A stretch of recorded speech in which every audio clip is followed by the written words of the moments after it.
When we tune in to an NBA game, we don't really expect a fight to go down, but we certainly wouldn't mind it at all. But everybody overreacts. That was like nothing. You don't need 5 security officers for what? Nothing. Yeah, what he said, that wasn't really a big deal at all. But unfortunately, that's the kind of scuffles we get nowadays. Definitely not what we used to see back in the day. Jeff Van Gundy knows exactly what I'm talking about. Camby's still trying to get it free. Oh, that's a bad move, because that will lead to a suspension. Someone is hurt over there. He accidentally hit. It was Jeff Van Gundy who took the punch. Now, before we start, of course I would love to show the most brutal NBA fights ever, but I gotta make sure to be careful here on YouTube. But don't worry, hopefully I can still show you guys some altercations that you might have never seen or heard of before. So without further ado, enjoy the video. When it comes to all-out brawls, the Malice at the Palace is without a doubt the most infamous, but that has become a little cliche at this point, so let's take a look at one that definitely gives it a run for its money. It was March 23rd, 1993, the New York Knicks visiting the Phoenix Suns. Side note, this was before the league really cracked down on the physicality of the game, and you can certainly tell, seriously, they were going at it all night. If you go watch the entire game, you'll see that tensions were high, and it was at its highest at the end of the second quarter. Oh, Johnson and Rivers in a collision. Oh, look out. Here comes Rivers after Johnson.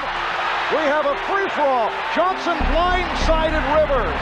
Rivers went down, and this could become ugly. It is ugly. This whole thing started when Kevin Johnson intentionally collided with Doc Rivers, and Rivers clearly didn't like that at all, as he quickly got up and ran after him. Now, after the initial mayhem, things seem to have finally calmed down, but actually it was only just getting started, because Greg Anthony, who sat out for this game and was supposedly injured, wanted a piece of the action.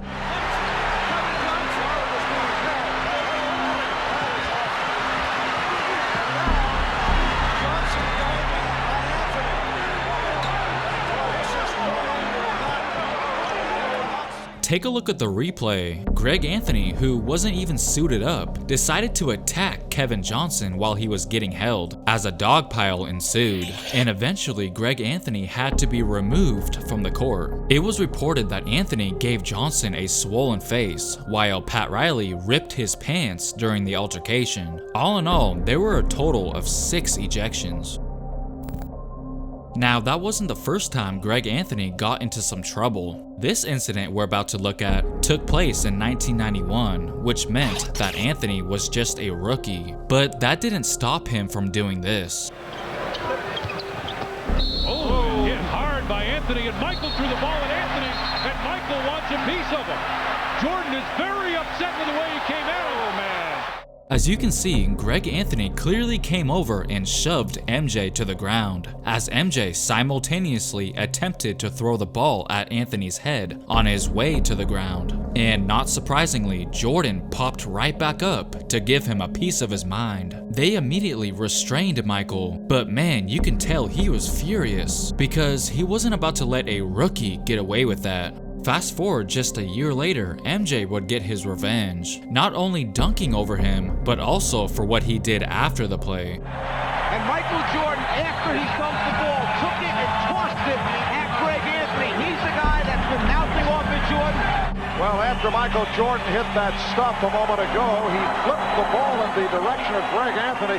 Michael has not been a great fan of 3 Knicks in particular, Greg Anthony, John Starks, and Anthony Mason. Referring to those 3, said those guys are unbelievable. They're 3 of the cockiest guys in the league, and they've only been in the league for 2 years. They've still got a lot to prove. During the annual Magic Johnson charity game back in 1990, something strange happened. Midway through the second quarter, Isaiah Thomas wrapped up Michael Jordan, but then, for some reason, talk show host Arsenio Hall started messing with Isaiah. They were more than likely joking at first, but after a while, it was kinda hard to tell if they were being serious or not. I mean, a lot of fights do start off playful to begin with, but then can escalate to something more, which, judging by the way Isaiah Thomas tries to throw the ball at him with significant force soon after, makes me believe that Isaiah was beginning to become annoyed by the comedian.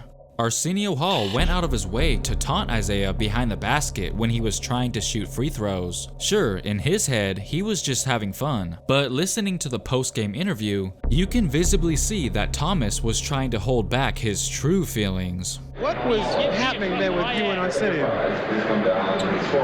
You want me to lie, tell the truth? Speaking of body slams, you've probably seen where Sean Bradley unexpectedly got picked up by a dude half his size. That was pretty bizarre to see, but did you know that Yao Ming kinda found himself in a similar situation? Definitely not to the same degree, but just as, if not more, awkward. That's hilarious considering he was one of the biggest players of all time. Oh my God! We all know how intense and sometimes personal a playoff series can get, and it's no surprise that sometimes that bad blood can carry over into the next season. After the Utah Jazz eliminated the LA Lakers in the 1997 Western Conference semifinals, Greg Ostertag was quoted saying this: "He's playing golf right now and I'm in the Western Conference Finals," referring to Shaq. And you know Shaq kept that in the back of his head for the very next time he and Ostertag faced off. And that just so happened to be in a preseason game the following fall. Their beef with each other was still very much alive, stemming from their prior playoff series a few months back. Well, at least in Shaq's head it was still alive, as he said this to Karl Malone when both teams were practicing before the game. Quote, "Hey, if I see that motherfucker, I'm going to slap the shit out of him." I'll just have you guys hear what happened next, straight from the horse's mouth. Shaq, what happened? What did Ostertag say? Go ahead. What happened was the year before they beat us, that they had some good series, but he just kept going on like he was the best center in the world and like he was some tough kind of guy. I just said, look, man, just go ahead and play and just relax and watch what you say. Right. So then he said, "F you." F you? And I said, to you? Yeah, and I said, "F you." That's what you telling me right here. He said, "Yeah, you ain't gonna do nothing." I said, "Yeah, you're right. I ain't gonna do nothing." So I had to like phase him with the right and show him a left. You punched him out. We had played the Lakers the year before, and Ostertag started yakking. Well, lo and behold, the NBA scheduled us to play the Lakers, one of our first preseason games, in the Forum. So Shaq, he had told me earlier, he said, "Hey, when I see that motherfucker, I'm going to slap the shit out of him." I said, to the preseason, after shoot around, Shaq walked right to him. Man, I told you to stop talking that shit. Before we could even respond, Ostertag's on the ground looking for his contact. Even John Stockton corroborated the story, as Malone said that Ostertag was never the same after that altercation. We just recently saw Nikola Jokic and Devin Booker involved in a heated exchange. I don't know about you guys, but it's always an interesting sight to see two guys of that caliber get in each other's face. This instantly reminded me of the time Kobe and Vince got into it. Bryant all over Vince Carter. Carter not happy about it. Draws the foul, but he has some words for Kobe. You can't guard me like that, man. You're an offensive player. We don't guard, we just watch. They were going back and forth all night long.